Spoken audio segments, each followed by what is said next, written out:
उड़ीसा में हुए ट्रेन हादसे में 260 से ज्यादा लोगों की मौत हो गई है, जिसका जायजा लेने देश के प्रधानमंत्री नरेंद्र मोदी उड़ीसा पहुंचे। प्रधानमंत्री नरेंद्र मोदी ने ओडिशा में हुए ट्रेन हादसे की जगह का दौरा किया। पीएम मोदी आज शनिवार दोपहर बाद बालासोर पहुंचे। इस दौरान पीएम मोदी के साथ रेल मंत्री अश्विनी वैष्णव और कई अन्य अधिकारी भी मौजूद थे, जिन्होंने उन्हें हादसे के बाद किस तेजी के साथ राहत और बचाव कार्य किया जा रहा है उससे वाकिफ कराया। पीएम मोदी ने घटनास्थल का दौरा करने के बाद कटक के अस्पताल में घायलों से मुलाकात की। दरअसल बालासोर में शुक्रवार रात को हुए ट्रेन हादसे में अभी तक 261 यात्रियों की मौत हो चुकी है, वहीं 900 से ज्यादा लोग घायल बताए जा रहे हैं। उड़ीसा में कोरोमंडल एक्सप्रेस के कई डब्बे पटरी से उतर गए, जिसके बाद ये दूसरी लाइन पर सामने से आ रही एक अन्य ट्रेन से टकरा गई, जिस वजह से ये दर्दनाक हादसा हुआ। रेलवे ने मृतकों के परिजनों के लिए 10-10 लाख रुपए, गंभीर रूप से घायलों के लिए 2-2 लाख रुपए और मामूली रूप से घायलों के लिए 50-50 हजार रुपए की अनुग्रह राशि की घोषणा की है। प्रधानमंत्री नरेंद्र मोदी ने भी दुर्घटना पर दुख व्यक्त किया और प्रधानमंत्री राष्ट्रीय राहत कोष से मृतकों के परिजनों के लिए 2-2 लाख रुपए और घायलों के लिए 50-50 हजार रुपए की अतिरिक्त राशि की घोषणा की। गुजरात पर एक साथ 2 सिस्टम सक्रिय होने से गुजरात में भारी बारिश की संभावना मौसम विभाग की ओर से जताई गई है। गुजरात में वेस्टर्न डिस्टर्बेंस के असर से मौसम तो इन दिनों बदला बदला है ही, साथ ही जम्मू और आसपास के इलाकों में बने साइक्लोन सर्कुलेशन से कई इलाकों में साइक्लोन सर्कुलेशन सिस्टम सक्रिय हो गया है। इन दोनों सिस्टम के असर से गुजरात में बिजली के कड़ाकों के साथ बारिश होने की संभावना मौसम विभाग ने व्यक्त की है। गुजरात में आने वाले 5 दिनों तक बारिश का अनुमान लगाया गया है। आज अहमदाबाद, भावनगर, अमरेली और बनासकांठा में बारिश की संभावना है, जबकि रविवार को अहमदाबाद, भावनगर, अमरेली, बनासकांठा, नर्मदा, तापी में बारिश हो सकती है। गुजरात में तेज हवाएं चलने की संभावनाएं भी जताई गई हैं। गुजरात के ज़्यादातर शहरों में आसमान में बादल देखने मिल सकते हैं और तेज हवाओं के साथ मध्य गुजरात के आणंद, भरूच, वडोदरा, सौराष्ट्र के भावनगर और बोटाद में भी बारिश की संभावनाएं जताई गई हैं। तेज हवाओं और बादलों की वजह से लोगों को गर्मी में राहत मिल सकती है। बाबा बागेश्वर के नाम से प्रसिद्ध बिहार के बागेश्वर धाम के महंत धीरेन्द्र शास्त्री के दिव्य दरबार का गुजरात के वडोदरा में आयोजन किया गया। देश भर में लगातार सनातन धर्म पर दे रहे बयानों के चलते सुर्खियों में रह रहे बाबा बागेश्वर गुजरात दौरे पर हैं। आज गुजरात दौरे पर आए बाबा बागेश्वर ने वडोदरा में दिव्य दरबार का आयोजन किया। वडोदरा के नवलखी मैदान में इस समारोह का आयोजन किया गया, जिसमें हजारों की संख्या में श्रद्धालु पहुंचे। वडोदरा के साथ साथ गुजरात के कई शहरों और देश के कई राज्यों से आए हुए श्रद्धालु धीरेन्द्र शास्त्री के दरबार में शामिल हुए।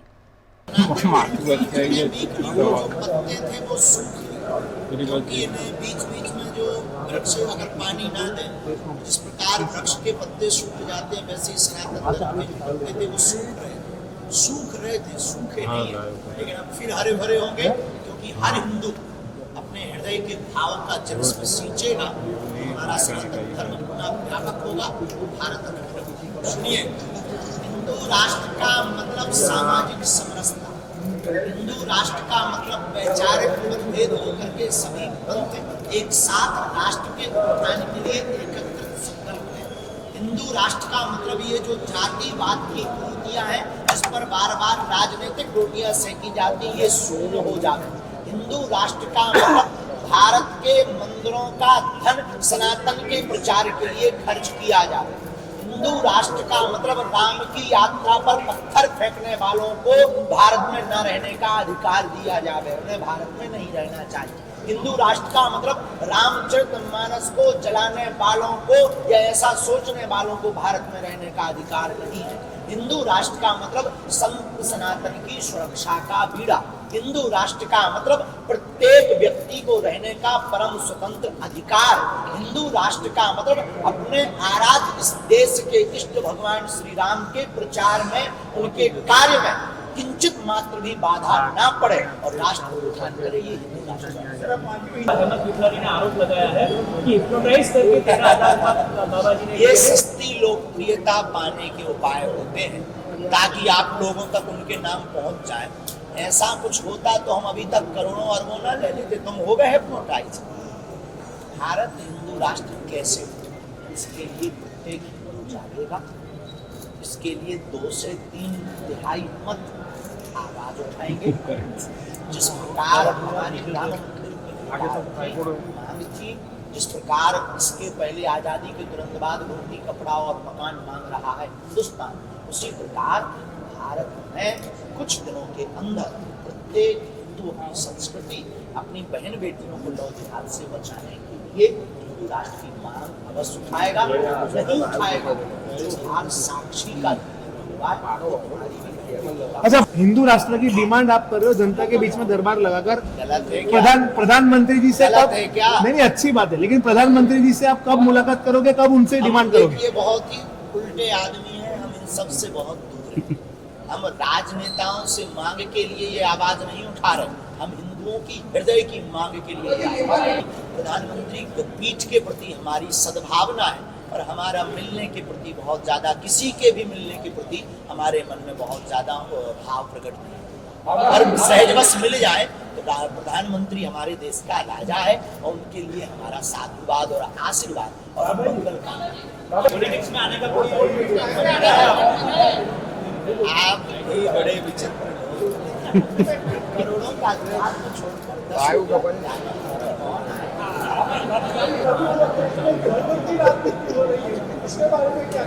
राजनीति से धर्म नहीं चलता, धर्म से राजनीति चलती है। और जब जब राजपीठ पर, राजनीति पर खतरा मंडराया है, तब तब धर्म दंड ने बचाया।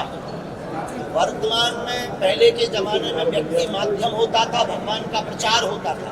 आज के जमाने में भगवान माध्यम है, व्यक्ति का प्रचार होता है। पागल क्यों कहते हैं? पागल का मतलब मेंटल नहीं कहते, पहले तो ये समझ लो आप।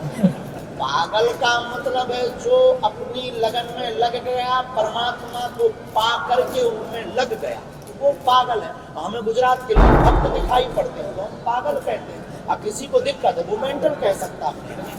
मुंडे मुंडे मतिर भिन्न, आज जगत गुरु शंकराचार्य कहते हैं जितने मुंड होंगे उतने मत होंगे।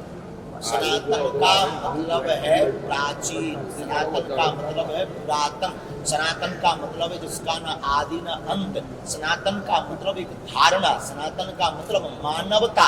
सनातन कोई विशेष व्यक्ति के दर्जा के लिए व्यवस्था नहीं है, सनातन का मतलब विश्व कल्याण। भारत का सिर्फ सनातन एक ऐसा धर्म है जहाँ के मंदिरों की घंटियों में आवाज निकलती है, जयकारे लगते कि विश्व का कल्याण हो, विश्व में शांति हो, वसुदेव कुटुंबकम।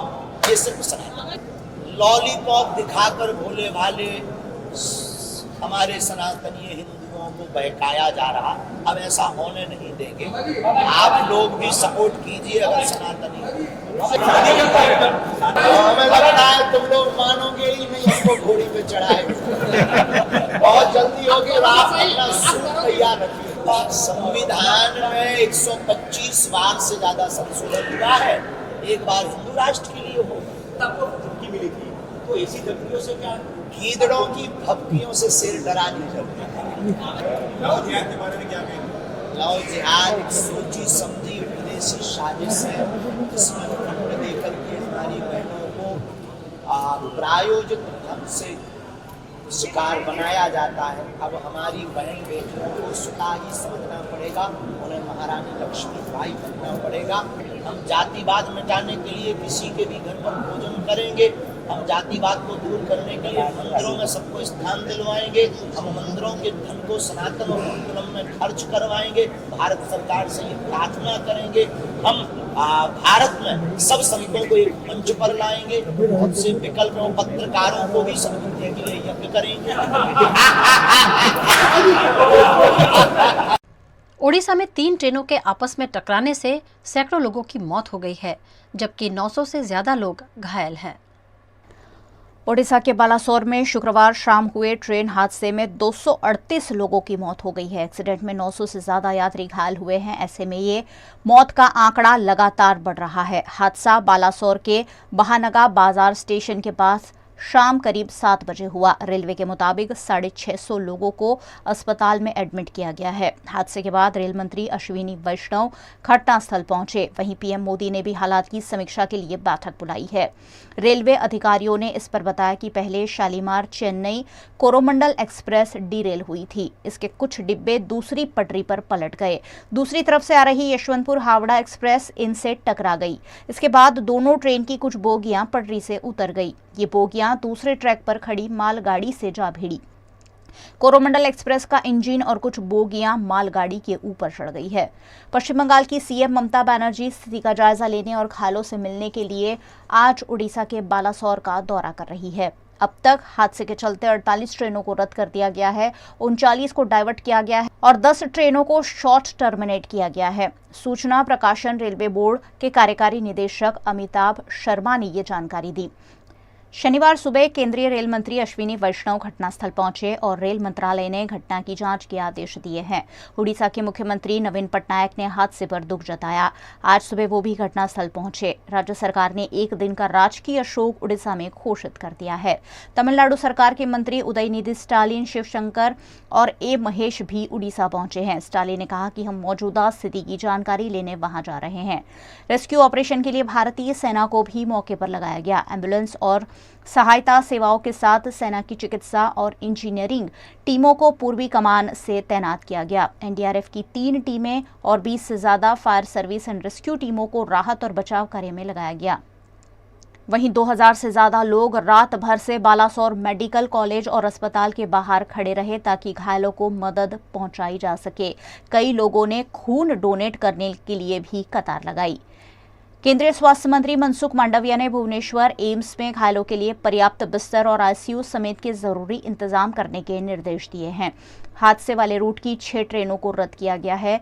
वहीं कई गाड़ियों के रूट में बदलाव किया गया है। रेस्क्यू के बाद ट्रैक की मरम्मत का काम शुरू होगा। ट्रेन दुर्घटना के बाद शनिवार को होने वाला गोवा मुंबई वंदे भारत एक्सप्रेस का इनॉग्रेशन कार्यक्रम भी रद्द कर दिया गया है।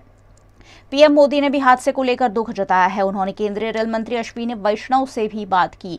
हादसे में मरने वाले लोगों के परिवार को 2 लाख रुपए और घायलों को 50,000 रुपए देने का ऐलान भी केंद्र सरकार की ओर से किया गया है। वहीं केंद्रीय रेल मंत्री अश्विनी वैष्णव ने मारे गए लोगों के परिवार को 10 लाख रुपए, गंभीर रूप से घायल लोगों के लिए 2 लाख रुपए और चोट लगने वाले लोगों के लिए 50,000 रुपए देने की घोषणा की है। पश्चिम बंगाल की मुख्यमंत्री ममता बनर्जी ने भी हादसे पर दुख जताया। उन्होंने ट्विटर पर लिखा कि हम उड़ीसा सरकार की मदद के लिए 5 से 6 सदस्यों की टीम मौके पर भेज रहे हैं। वहीं राहुल और प्रियंका गांधी ने भी हादसे पर दुख जताया। उन्होंने कांग्रेस कार्यकर्ताओं और नेताओं को रेस्क्यू में मदद करने की अपील की। यौन शोषण के आरोपों से घिरे भारतीय कुश्ती संघ WFI के पूर्व अध्यक्ष सांसद ब्रजभूषण शरण सिंह की मुश्किलें अब बढ़ सकती हैं। दिल्ली पुलिस को महिला रेसलर द्वारा लगाए गए आरोपों में घिरे ब्रजभूषण सिंह मामले में 4 गवाह मिले हैं, जिन्होंने ब्रजभूषण पर लगे आरोपों की पुष्टि की है। इनमें एक Olympian, Commonwealth gold medalist, international referee और स्टेट लेवल कोच शामिल हैं। ये सभी उन 125 गवाहों में शामिल हैं जिन्हें इस केस में शामिल किया गया है।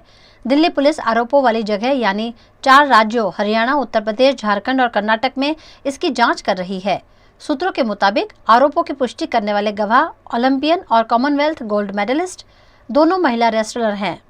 उन्होंने दिल्ली पुलिस की जांच टीम को बताया कि ब्रजभूषण के सेक्सुअल हैरेसमेंट के बारे में घटना के 1 महीने बाद केस दर्ज कराने वाली महिला रेसलर्स ने उन्हें बताया था।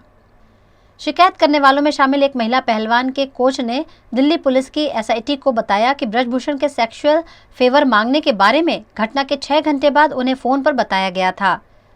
इंटरनेशनल रेफरी ने कहा कि जब वे टूर्नामेंट के लिए इंडिया या विदेशों में जाते थे तो महिला रेसलर्स से उनकी इस परेशानी के बारे में सुनते थे।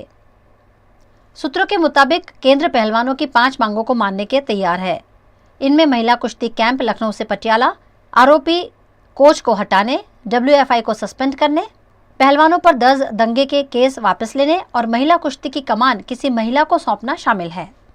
मगर ब्रजभूषण की गिरफ्तारी और फेडरेशन से पूरी तरह बेदखल करने की शर्त पर सरकार राजी नहीं है। सरकार का कहना है कि पहलवान चाहे किसी भी एजेंसी से जांच करवा लें, लेकिन वे सीधे ब्रजभूषण को गिरफ्तार करने का आदेश नहीं दे सकते। मामले की सुनवाई फास्ट ट्रैक कोर्ट में चलाने को लेकर भी सरकार की शर्त है कि पहलवान धरना छोड़ खेल में लौटें।